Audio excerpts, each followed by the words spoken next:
Alright, hi, my name is Critchley. Today I'm going to show you the deadlift movement.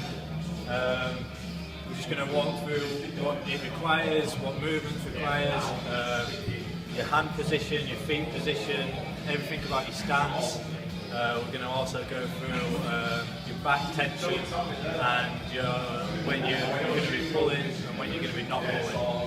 I'm going to go through a couple of incorrect movements just to make sure people are doing it correctly, and we'll see how it goes. Okay, now you know what the video is all about. I'm going to go through the setup for the deadlift. Having a good setup for the deadlift is crucial to have the perfect stance, perfect grip, perfect everything. It'll help you get more weight out and pick it up easier. To start off with, we'll talk about the feet.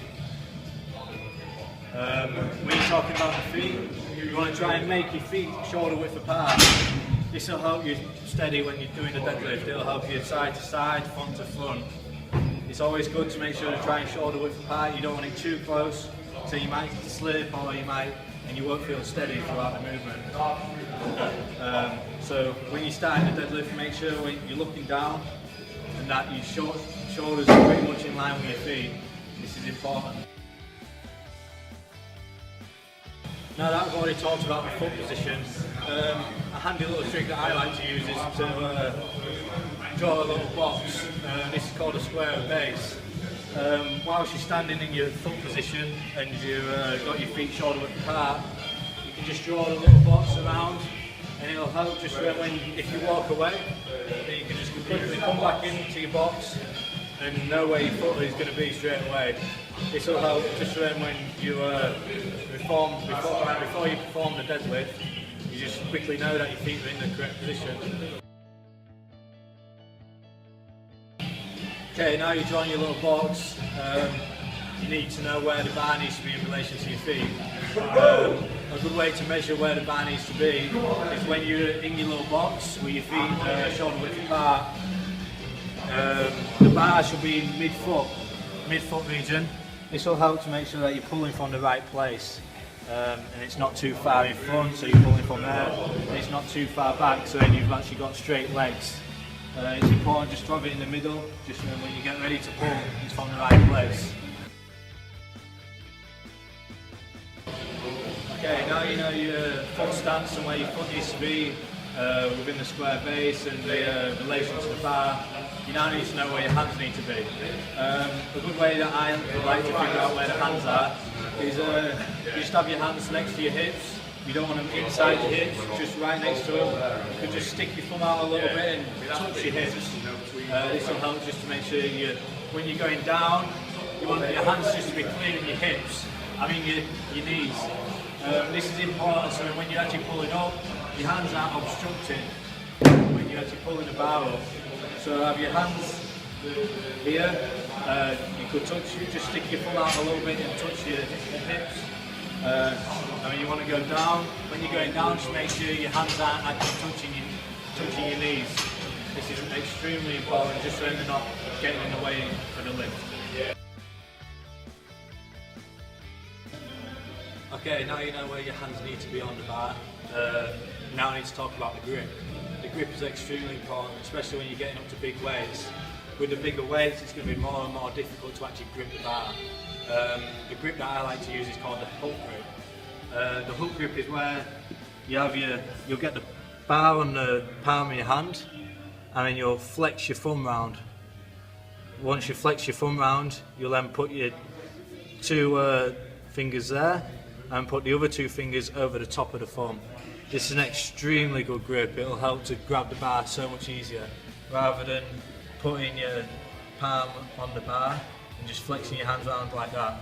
It's more likely just to slip out, rather than when you put your thumb round, two fingers over the top just to grab hold. Like when you pull like that, if you keep them two fingers on top of your thumb, it's not going to go anywhere. So you want the double hand over hook grip, so you'll just get your palm on the bar, put your thumb round, two fingers over the top. This is extremely good grip and I advise everyone to use it. It's it'll help just not to lose the grip off the bar and make it easier to pull them bigger weights. Okay, now you've got your foot stance, you've got your grip all perfect, you're almost ready to pull. There's two things that are really important before you actually pull the bar up, and that is when you're grabbing the bar and you're ready to pull, that the shoulders are over the bar. This is extremely important.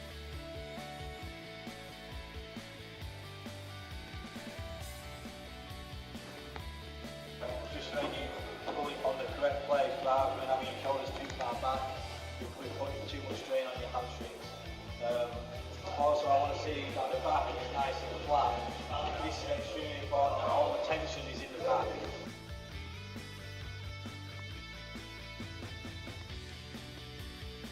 This is just so you're not putting too much pressure on your spine. When you're arching your back like this, the spine's taking off.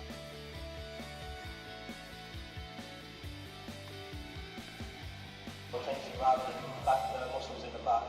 So get right now. This is the perfect stance I want to see before you pull the bar up. This is what I want to see before you pull it up.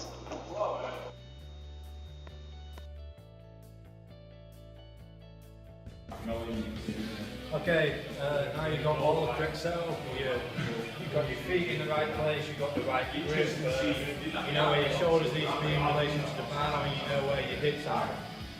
It's now ready to pull, so if you want to get the bar close. Right, when you pull it, you want to make sure that the angle of the torso it stays the same until the bar actually reaches your knee.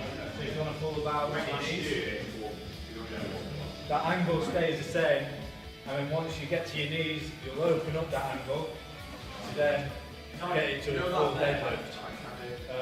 It is extremely important to keep the bar as close to your body as possible. So if you want to go back down, when Louis pulls the bar up to his knees, the bar is close to the knees, to the legs all the time, and once he opens up that angle, it stays even touching or extremely close to the body. The thing that some people do, they extend the legs too much straight away. This will make it so the bar is nowhere near or even touching the legs. This is not good, as it sometimes arches the back and it could cause serious injury. So what I want to see is that the bar coming up, touching the knees all the way, and you open up that angle. You only open up that angle once the bar's actually touched the knees. It's extremely important to do this, also. Back man start arching, it could cause serious injury to yourself. Okay, now you understand the concept of the deadlift and what movements it requires within the torso, the legs and the back. It's important to also understand the concept of breathing throughout the deadlift.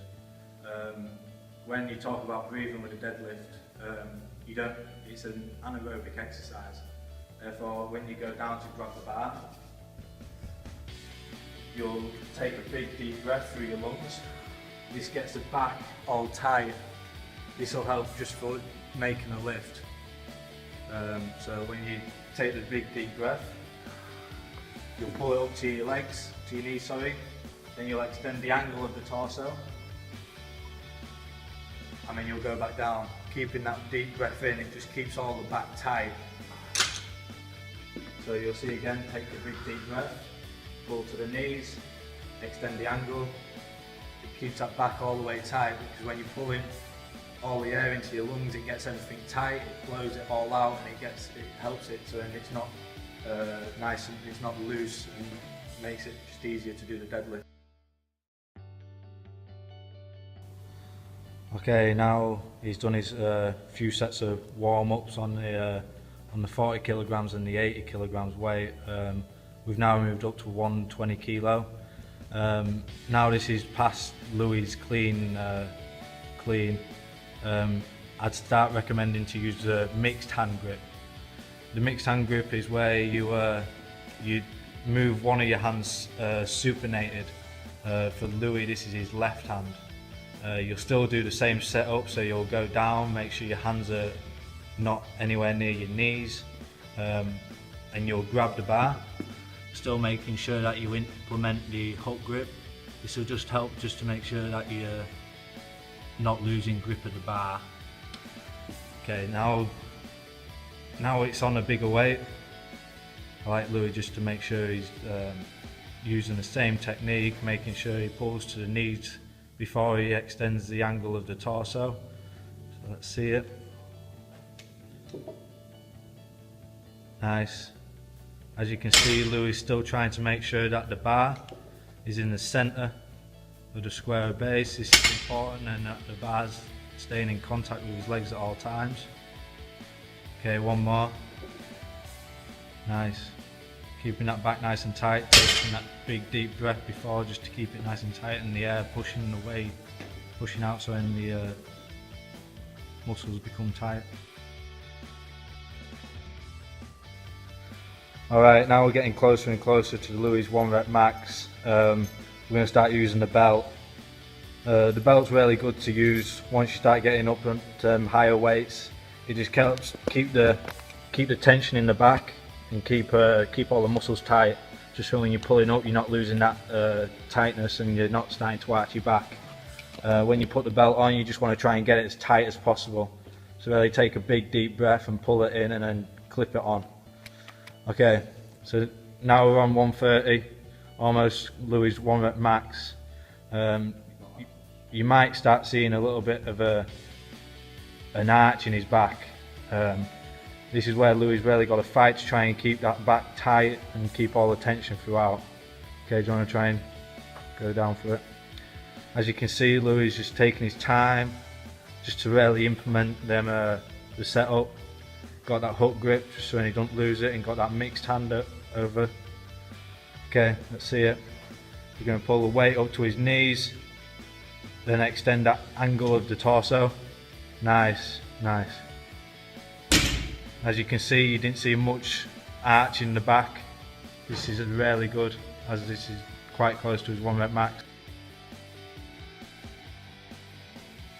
Okay, now we've gone through everything with the deadlift. You're ready to start lifting some big weights. Just make sure when you are lifting the big weights, you're implementing everything. Make sure that you've got your set up for your feet. You make sure that your hands are not going, when you're going down, and not in front of your knees. And make sure that you're using that hook grip. And once you start getting over the weights that you're able to clean, then just start using the mixed overhand grip. The mixed overhand grip is extremely important, and I'd advise anyone to use it. Now you're ready to go lift some big weights for the deadlift. Have fun. Thanks for watching my video.